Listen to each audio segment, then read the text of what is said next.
Back Chris Mosley. We're going to start with an opening statement from Coach. First of all, it's good to be here. Great weekend. Truest shout out. I think they opened a lot of eyes to our young men as far as financial literacy and everything like that. And that's about developing young men. The game, we knew it was going to be a tough game against a great Southern Jaguar opponent. Coach Terrence Graves does a really good job with those guys. It was some things that we saw coming in that I thought we were going to be able to take advantage of. And those guys improved this offseason. I thought their offensive line was much improved, obviously. We struggled trying to tackle. I don't think we ain't worked on any tackling this offseason, but they got some running backs over there, and they're a physical group. Then, when we finally started hitting him, we couldn't get him down. But I thought our offense played really well.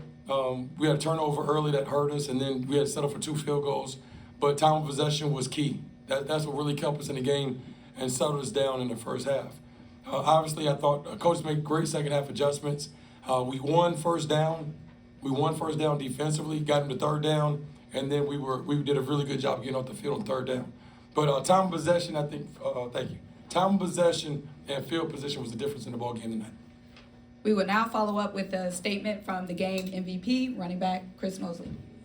Appreciate it. My big emphasis going in this game was start fast, discipline, execute, and just be us, be who we are. We know we come in this game, we have weapons, great O-line, a lot of preseason awards, so we knew the trenches we could have won that if we came and executed that. So coming in this game, that was the main focus. My main focus in that running back room was, just being electric, giving those guys energy, showing them, we here, we came to play, and, I think I did that. We'll now follow up with questions from the media. Please state your name and your affiliation. We're going to start here on the right with the gentleman in the striped shirt. Coach Maceo Hurd, the Crush Sports Talk Network. Talk about that opening drive, Coach. 13 plays, you just marched the ball down the field. Talk about setting the tone with your opening drive. We've been very consistent offensively, and I think we've done a good job running the ball, and I've been pleased where we've been off season and throughout camp. And usually I defer. Today was going to take the football, and we're going to try to set the tone with the offense on the field. They won the toss, they deferred, and put them out there. Our plan was to score and then try to hold them to a 3-and-out. We scored, didn't hold them to a 3-and-out. But, Coach Leone does a great job with play calling. He's unbelievable. He is outstanding. And then when our offensive line, I think they made a statement early. They made a statement early, and dudes had a chip on their shoulder because y'all were preaching and praising. We couldn't block the dude. And our guys blocked him. And he's a very good football player. I hats off to Givens. Very good football player. But I said my 2 tackles were very good. And I think they showed that tonight. Jason McDonald, Core 360 Sports. Coach, 5 penalties, 50 yards, even though that didn't really tell the story of the game because a couple of them were inside the 10-yard line. But is that something that you feel like you can clean up? And the second question is, how many times did you think you could have scored because there was some holes out there? Yeah. I think the first question, obviously first game, it's going to be usually it's kind of sloppy, missed tackles, penalties, and things of that nature. The one that really hurt me was when we had the ball first, whatever it was on the 1 or 2, and we had a false start, and that pushed us back. We ended up scoring, but it's first game. And, you're on TV and guys got some jitters and all that stuff. But the thing was we didn't have unsportsmanlike. Those are playing penalties and stuff like that. We weren't doing craziness. So we know we can live with that and all that. Now, I can answer this question. He never had that many carries before. That's why he wasn't used to cheating about to break them. But it was good to see him out there get 15 carries. It was. Hey, Coach, congratulations. Talk a little bit about the success you've had in Atlanta, whether it was the Celebration Bowl or tonight when you win this particular bowl. Trying to set me up. It ain't just Atlanta, man. We love classics. Orange Blossom, Circle City, MEAC SWAC, Celebration Bowl. We're going to show up when the lights are on.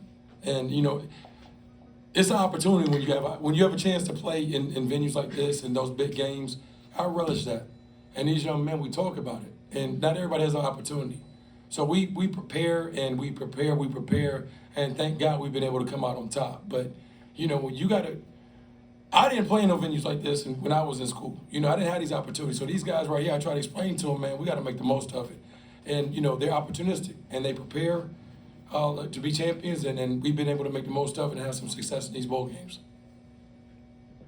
Don Stinson, DNA Sports Talk. Coach, what was the biggest adjustment in the second half led by Thomas Johnson in the defense and having that shutout? We had to try to keep, they were getting our safety in a one-on-one situation, our boundary side safety. And he was kind of hesitant because we knew the RPO was coming. So we were trying to slow the RPO game down, and then he was late fitting, and then it was a one-on-one situation. So we started exchanging some gaps, moving the interior D lineman to try to make the O lineman think a little bit more, and then to make the ball bounce another gap wider. And I hope that was kind of layman's terms, I'm sorry, but I hope y'all understood that. But that was the big thing. We knew that we didn't want to give the RPO the big shot up top. So initially we were trying to slow the safety down. We sped him up a little bit, and that helped right there. And then trying to close some gaps off. Just saw I was yesterday at sports on the Black College Sports Network. This is for you, Chris. As your coach said, you've never had this many carries. This is only your second game with double-digit carries since you joined North Carolina Central. So how does it feel to go for your career high in yards and establish yourself as the guy in the backfield for the Eagles? It's a blessing. You know, I want to thank my coaching staff for trusting me. I want to thank them boys at Diesel because it started with them O-linemen, man. We got the best O-line in the MEAC. It started with them boys. So running behind them they make my job easier. All I got to do is make one or two miss, and I already got the speed, so the rest is history. Coach Trei, how you doing? My man, what's happening? What's going on? Johnny Cole from HBCU's Coaches Corner. You know, you're a championship coach. You talked about Mosley last night on our show. He was the best kept secret. What kind of grade, you know, I know you got to go back and watch film and stuff, and where you think this team can go just with this performance tonight? I mean, you guys were exceptionally controlling the ball. Defensively, you made a great adjustment at halftime. Great coaches do that. Of course, we know you're one of those. I know it's early, but where could this team go, you think? Because you've been there before, you know, and so looking at this squad. I thought that was a slightly above average performance. I thought we left a lot out there. You know, I thought our guys, we didn't strain in the first half. And there were a lot of blocks, a lot of tackles that the guys made. I thought we could have bigger runs if the receivers would have strained more on the perimeter blocking, if the O-line would have strained more, you know, in the trenches. Because the big guy, 91, we ran a couple plays and he, you know, fell off some blocks and, you know, made ankle tackles or clipped Mosley up. So that's why I challenged the guy in the second half. We got to strain. And I thought we did a better job of that. I thought we played harder in the second half. But you can't pick and choose. We lost. Playing one half football is what kept us out of Atlanta last year. So I'm expecting us to play 4 quarters of really good football. That's the only way you're gonna be able to make it to the championship game. That right there tonight was above average performance. That ain't gonna get us there. We have 2 more questions. Yes, Charles Bishop, Dr. Fields, inside the HBCU Sports Lab. And Coach, in today's college football environment, very unique. You guys brought back 5 starters along the offensive line, and I wanted to just ask, you know, how big will that be in terms of if they stay healthy during the course of this season? Can you kind of ride their back during the course of the year? We're fortunate. It was 4. It was coming. It was supposed to be 5. It was changed last minute. Nobody got hurt. Somebody just played really good this past week. But we have a really good offensive line, and we do a great job of developing those guys. And I think that's the biggest thing. Yeah, I think you get caught up when you're in June and you're trying to find that transfer. You're trying to find that big transfer to come in and play, and you're going to plug and play him right away. You're going to get in trouble with that. These dudes have been in our program. We've developed them. And we played some freshmen tonight, some young kids tonight. And that's how you develop those guys. But if you sitting around waiting on a transfer, the transfers we had out here playing came from Division II, and I think one from NAIA. We ain't got no SEC transfers. The ones I find struggle. We'll have our final question in the back. Sly Williams, HBCU Game Day. Coach, you had an excellent game with your running back, big time, 174 yards.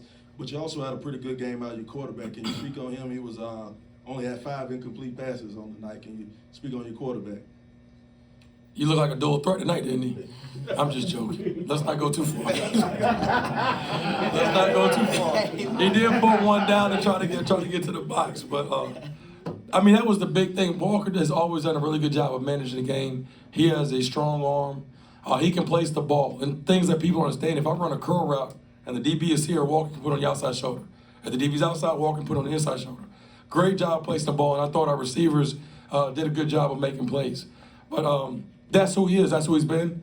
And, you know, if he misses a throw or two, we're working on him not to get down on himself because he's a perfectionist. But 19 of 24, that was a good day. I thought he took what the defense gave him. Thank you, Coach.